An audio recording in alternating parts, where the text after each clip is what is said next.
Assalamualaikum warahmatullahi wabarakatuh. Salam sejahtera buat kita semua. Perkenalkan, saya Jaka Sudewa, merupakan dosen dari program studi S1 Manajemen Fakultas Ekonomi dan Bisnis Universitas Koperasi Indonesia.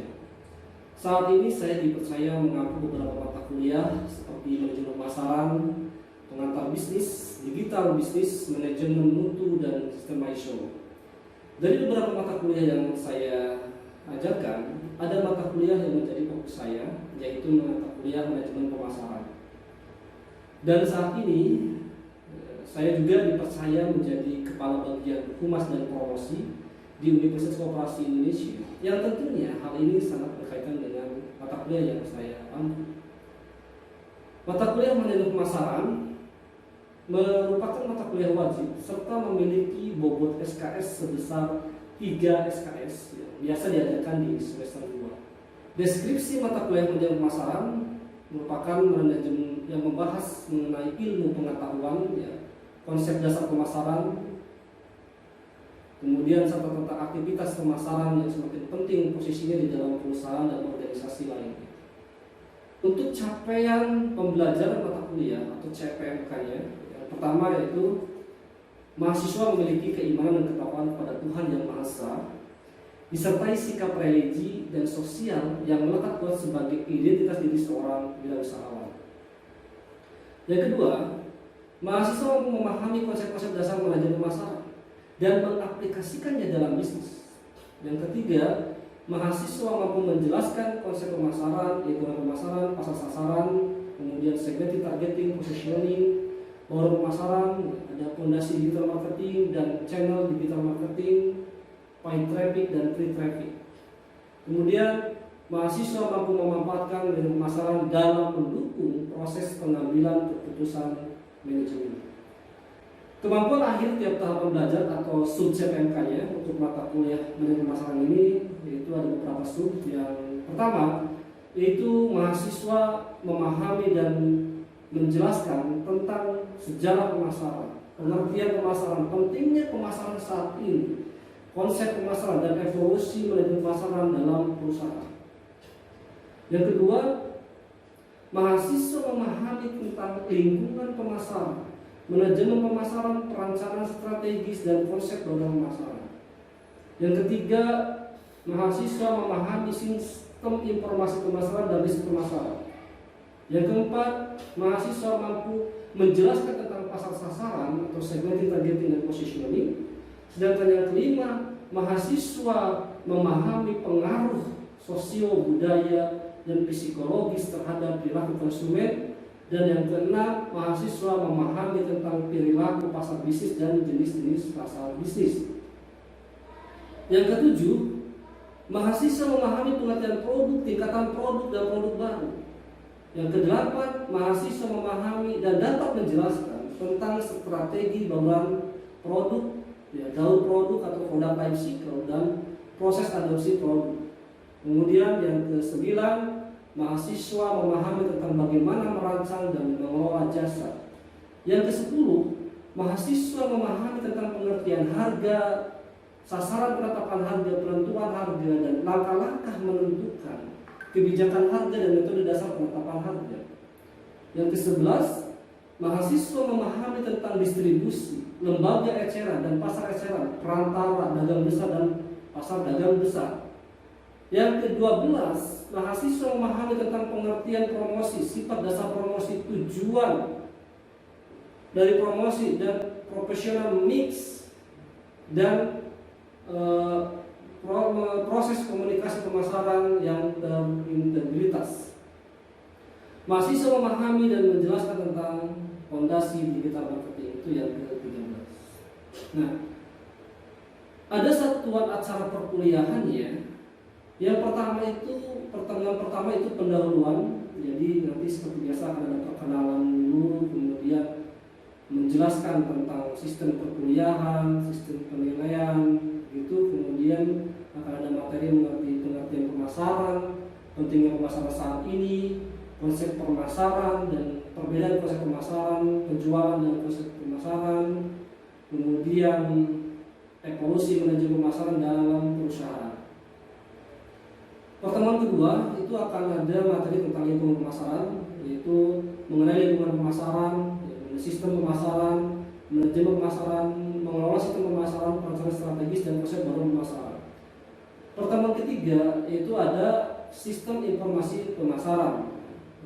Ini akan dijelaskan tentang pengertian sistem pemasaran, kemudian kebutuhan akan sistem informasi pemasaran, konsep dan komponen sebuah sistem informasi, ya, kemudian pendayagunaan sistem informasi pemasaran, manfaatnya, pengertian sistem pemasaran, perbedaan sistem pemasaran dengan research pemasaran dan prosedur melakukan riset pemasaran. Kemudian pertemuan keempat itu akan ada pasar sasaran, ya, segmenting, targeting, positioning tadi, yaitu dalam pertemuan keempat ini bagaimana menjelaskan mengenai pengertian pasar sasaran, ya, pendekatan pasar sasaran, kemudian pemasaran sasaran seperti segmenting, targeting, positioning, pengukuran potensi pasar dan pilihan pasar sasaran. Kemudian pada pertemuan kelima yaitu akan dijelaskan tentang materi perilaku konsumen, yaitu model perilaku konsumen, faktor utama yang mempengaruhi perilaku pembelian konsumen, proses keputusan pembelian, dan model 5 tahap proses pembelian. Pada pertemuan ke-6 kurang lebih akan dijelaskan materi tentang perilaku pasar bisnis, yang kurang lebih di dalamnya itu ada pengertian pasar bisnis, karakteristik pasar bisnis, ya, motif beli, keputusan beli pasar bisnis, dan pengaruh dalam proses pasar bisnis. Kemudian pada pertemuan ke-7 yaitu akan ada materi produk dan bauran produk, yang di dalamnya akan dibahas tentang mengerti pengertian produk, tingkatan produk baru, ya, pentingnya inovasi produk, kemudian faktor penunjang dan penghambat pengembangan produk. Untuk pertemuan ke-8-nya yaitu ujian tengah semester. Kemudian nanti setelah ujian tengah semester akan lanjut ke pertemuan 9 yang akan membahas tentang produk dan bauran produk, ya, perbedaan dalam produk dan ini produk, kemudian strategi bauran produk, ya, product life cycle, perusahaan dan metode terencana, proses adopsi mode, merek, ciri produk dan lain. Pada pertemuan ke-10 yaitu akan membahas tentang merancang dan mengelola jasa, yaitu ada pengertian jasa, sifat-sifat jasa, strategi pemasaran perusahaan jasa, mengelola kualitas jasa, mengelola merek jasa, mengelola jasa pendukung produk. Pada pertemuan ke-11 itu ada tentang materi harga. Di dalamnya akan dibahas mengenai pengertian harga, sasaran penetapan harga, ya, ada penentuan harga, langkah-langkah menentukan kebijakan harga, kemudian metode dasar penetapan harga, kebijakan dan strategi harga, memulai dan merespon perubahan.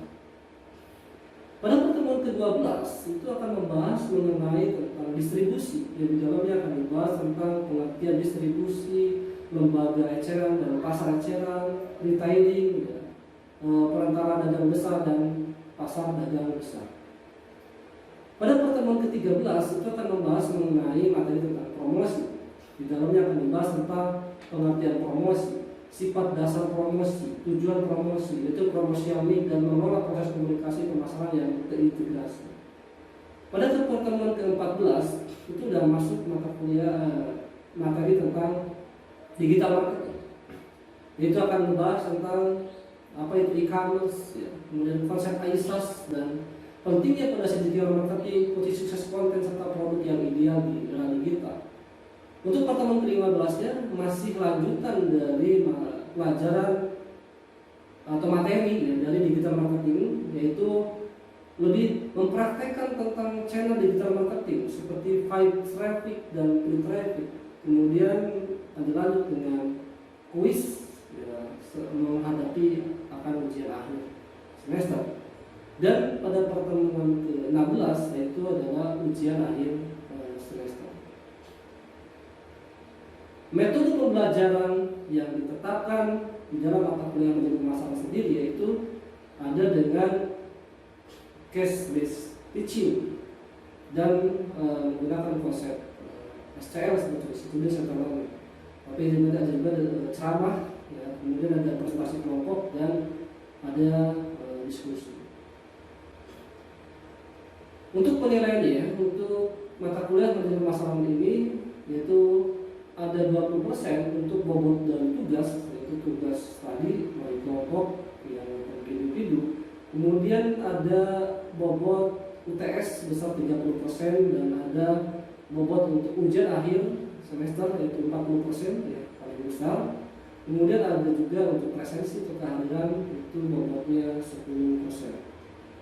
Baik, demikianlah gambaran rencana pembelajaran semester mata kuliah dari manajemen pemasaran, ya. Dan berikutnya kita akan perlihatkan yaitu bagaimana mengajar di kelas, ya. Baik, terima kasih semuanya. Kita lihat saya mengajar di kelas. Baik, teman-teman sudah siap semuanya? Ya. Nah, baik, kita mulai aja ya. Assalamualaikum warahmatullahi wabarakatuh. Oke ya, selamat siang ya, salam sejahtera buat kita semua. Alhamdulillah kali ini kita ketemu lagi di pertemuan kita yang ke-14 ya. Sebelumnya di pertemuan ke-13 kita sudah membahas tentang pengelolaan jasa ya, tentang produk jasa. Nah, di kelas ini teman-teman semuanya, apakah masih ada yang ingat kira-kira kalau bauran produk jasa itu ada berapa? Saya Pak, totalnya ada 7 Pak. Yang pertama itu ada produk, lalu yang kedua ada price, yang ketiga ada promotion, dilanjutkan dengan place, lalu ada juga people, ada juga proses, dan diakhiri dengan physical evidence. Oke, baik ya, betul ada 7 itu. People, dan proses dan physical evidence. Yang penting itu 3 tanda, bedanya dengan produk. Kalau produk kan cuma 4 sampai 4 cukup ya, sampai place, tapi kalau jasa itu harus ada people, proses dan physical evidence. Digital marketing itu lebih dalam lagi saya bahas di buku. Nah, pertanyaannya kenapa harus digital marketing? Kira-kira kenapa? Ada yang pernah dengar penetrasi internet? Penetrasi itu kira-kira apa? Ada yang tahu? Ayo. Kenaikan. Ada lagi yang lain? Silakan. Penetrasi. Pernah dengar penetrasi? Tapi dalam artian di sini, penetrasi internet itu adalah maksudnya adalah yang menggunakan internet di dunia, pemakai internet, sebutnya penetrasi. Kita lihat kenapa harus digital, ya? Bahkan ada negara di dunia yang penetrasi internetnya sedang mencapai di 99%. Itu artinya hampir seluruh warga negara yang sudah menggunakan internet. Mungkin 1% yang tidak menggunakan internet, ya mungkin bayi yang baru lahir.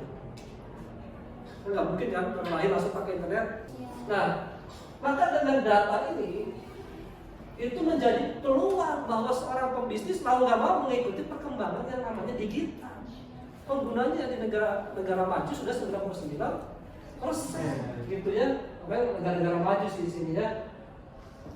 Nah, sedangkan di Indonesia sendiri, nah ini pengguna internetnya sudah di 175 juta jiwa atau 64%. Baru di 64%, dulu 99%. Tapi artinya sudah di 50% ke atas.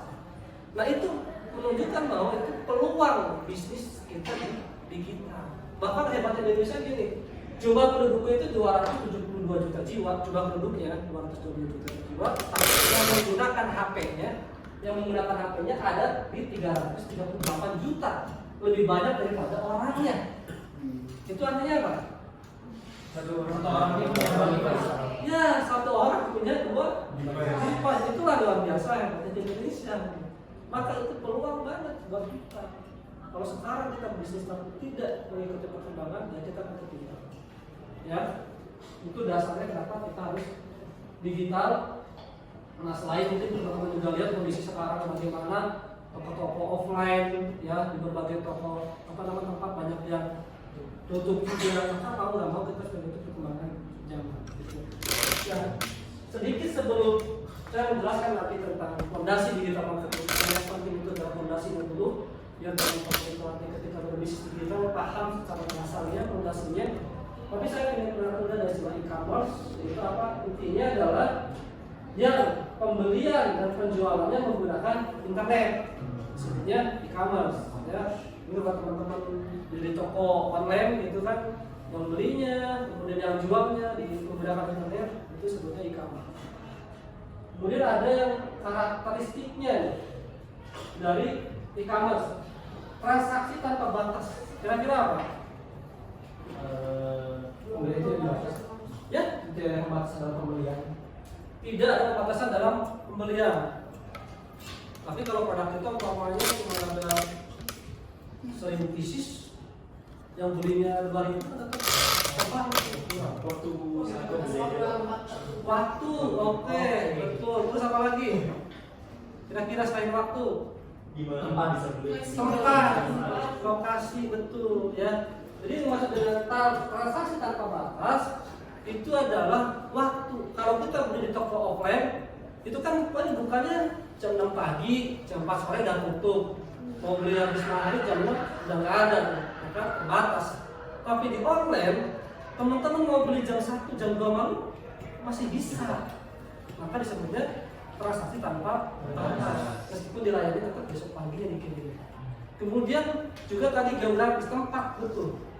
Kalau punya toko offline, mungkin yang dilayaninya itu di wilayah sekitarnya saja, gitu. Mungkin seperumahan aja atau sedesa saja yang terlayani secara offline.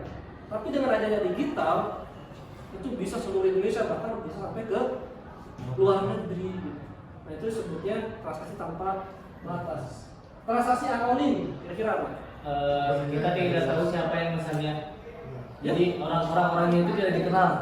Kalau Ya. transaksi anonim itu. Betul. Nah, ini tadi ya, tanpa batas ya waktunya. Kemudian anonim tidak harus bertemu dengan secara langsung.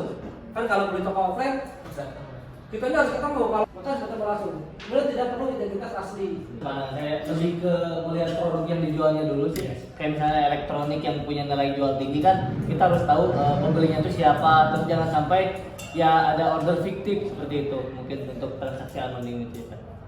Diterapkan di ketentuan barang-barangnya aja. Secara langsung ya. Nah, Ya gitu. Jadi tidak harus bertemu secara langsung. Tidak gitu. Beda dengan offline kan harus, saya harus datang ya. Intinya itu. Dianggap cukup. Nah sekarang enggak, di digital itu enggak sampai orang itu sampai membeli saja, tapi bagaimana dia membeli produk kita, kemudian dia men-share juga, men-sharekan. Jadi sampai ada tangan tes. Jadi itu dulu. Nah, ini adalah kunci pokok untuk hari ini yang ingin saya sampaikan ke teman-teman tentang fondasi digital marketing. Jadi soalnya yang namanya fondasi, ketika teman-teman ingin membangun rumah, fondasinya tidak kuat, itu kan bahaya kita bikin. Ya. Sama dengan bisnis teman-teman, ketika digitalnya makin berkembang, ketika fondasinya tidak tepat, dia akan malah menghancurkan bisnis teman-teman. Jadi jangan asal-asalan bisnis digital itu. Fondasi digital marketing. Jadi yang dimaksud dengan infrastruktur panel yang tepat, ketika teman-teman membangun panel harus bentuknya kayak corong. Artinya, contohnya apa? Panel itu apa sih? Panel itu contohnya kayak website gitu ya. Itu apa namanya? Panel itu sebutnya rumahnya toko online kita, rumah. Website itu ya. Jadi kayak website, Instagram, halaman Facebook, toko TikTok, toko di aja ada di Shopee, Official kan. Jadi rumah toko kitanya, si toko kita ini kan teman-teman bisa jualan di web, bisa kan? Ya, Di bisa. toko mau jualan di Instagram, produknya kan bisa kan? Jadi rumahnya, jadi panel itu rumahnya. Nah, kenapa harus bentuknya corong? Jadi ketika masuk ke website kita, namanya jangan sampai orang itu baru melihat terus menjual sepatu nih, lihat ke rumah kita, oh penataan sepatunya asal cepet-cepet, nah apa sih jelek, keluar lagi gitu. Maka dia berarti tidak tepat tuh panelnya. Tapi gimana caranya ketika dia masuk ke web kita, gambarnya bagus ya, menarik, warna-warnanya menarik, dia betah di situ tuh. Ketika betah maka dia lama-lama akan jatuh ke bawah gitu. Nah maka jangan asal-asalan ketika teman-teman membuka toko digital atau panel ke rumahnya. Maka gimana caranya ketika di Instagram, jangan asal spray produk langsung upload di Instagram, orang lihat apa sih jelek, keluar lagi. Tapi gimana orang ketika di situ ngelihat, bagus banget tuh nih, lama di situ, klik berapa yang ini harganya gitu, apalagi sampai nanya-nanya gitu.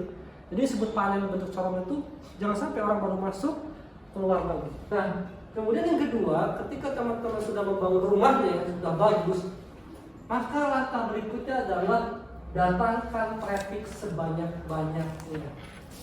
Traffic itu apa? Kalau ya ini pengunjung semacam Ya, pengunjungnya gitu, pengunjung website. arti Indonesia apa? Subscriber seperti itu. Traffic itu lalu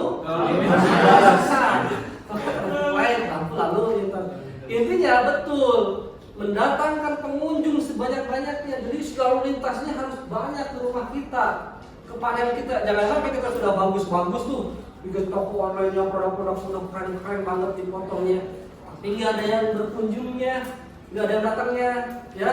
Seperti yang minggu kemarin ditanya, Pak, kita kalau followernya sedikit gimana kan gitu.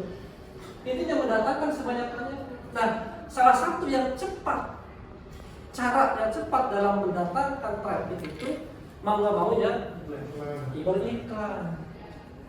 Maka sebaiknya teman-teman nanti bisnis online-nya bisa diiklankan saja, di-ad-kan saja. Bisa di TikTok, Instagram, Facebook, di YouTube, di Google, ya diiklankan sehingga apa? Mendatangkan dia datang ke toko online kita. Semakin banyak yang berkunjung, maka semakin banyak nanti dia akan terjerat di toko kita. Nah, yang ketiga, fondasinya, tadi yang pertama adalah membangun infrastruktur panel. Yang kedua mendatangkan traffic sebanyak-banyaknya. Yang ketiga, konten berkualitas terus-menerus. Maka ketika teman-teman udah di bisnis digital, jangan males-malesan membuat konten. Misalkan setiap hari ada selalu konten yang menarik, terus-menerus menarik dan berkualitas. Maka tadi teman-teman dari sekarang udah belajar bagaimana mengambil foto produk yang bagus, jangan asal-asalan. Edit foto, edit dulu. Berarti belajar mengedit produk juga, ya. Karena kan gampang ya, banyak Canva dan segala macam gitu ya, bisa mengedit produk. Ini kan lihat kayak ambil produknya gitu ya, jadi bagus gitu, keren. Konten berkualitas terus-menerus. Nah, kunci sukses dalam membuat konten, yang pertama harus ada faktor clear benefit. Yang kedua ada trust factor. Yang ketiga audiens yang tepat. Sama buat konten, kira-kira mana yang menjadi clear benefitnya? Perlindungan terus-menerus ketombe tidak balik lagi. Nah, itu berarti manfaat yang jelas ketika orang membeli produk ini. Manfaatnya adalah ketombe tidak balik lagi. Coba kalau teman-teman diminta membuat ini, umpamanya udah punya produk ini, kira-kira clear benefit yang akan teman-teman sampaikan apa? Menyegarkan dahaga, ya, atau haus akan hilang selamanya.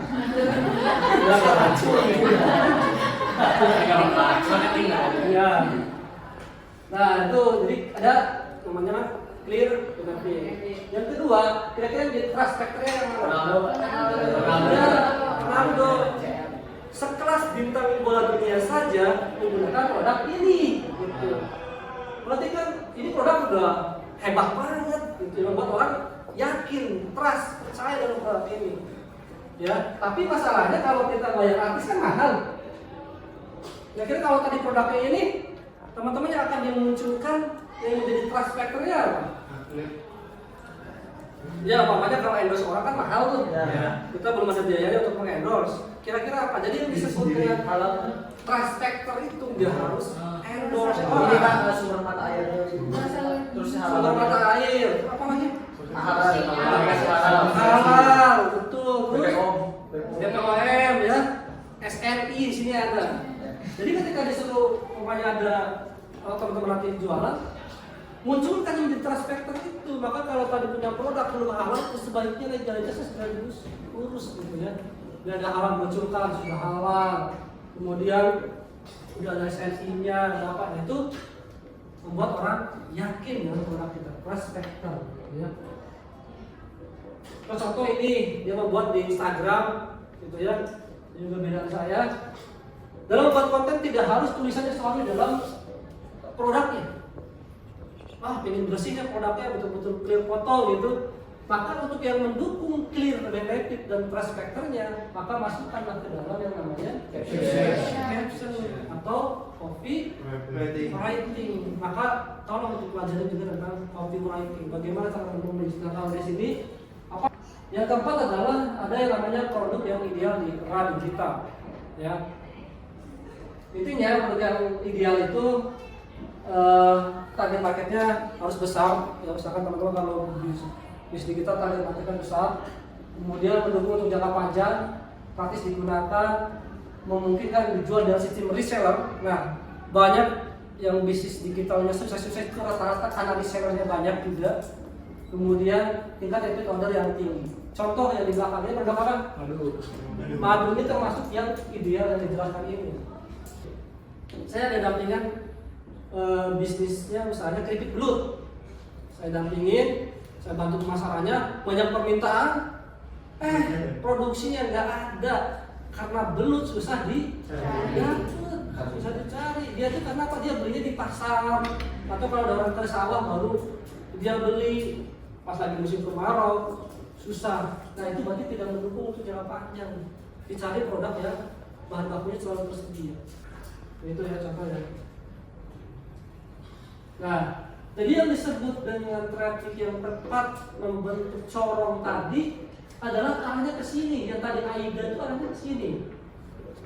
Ketika teman-teman sudah membangun rumahnya di rumah, kemudian sudah trafficnya sudah berikan kemana-mana, orang datang karena bagus, dia berposisinya masuk, dia menjadi hot lead, ya, tertarik lihat foto ini, klik yang ini harganya berapa, terus klik lagi.